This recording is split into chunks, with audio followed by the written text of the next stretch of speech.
Assalamualaikum warahmatullahi wabarakatuh.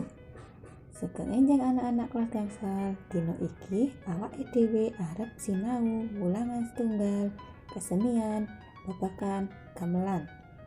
Apa iku gamelan? Gamelan yaiku tetabuhan kanggo nglaras gending utawa lelagon. Gamelan kuwi piranti utawa alat kesenian tradisional Jawa. Gamelan biasane kanggo ngiringi beksan, wayang, langentrian, lan sapanunggalane. Gamelan wujude ora mung siji, ananging saperangkat.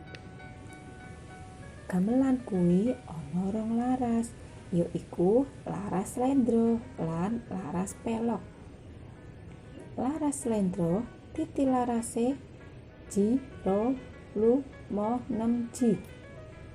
Laras pelok titilarase ji, ro, lu, pat, mo, nem, pi.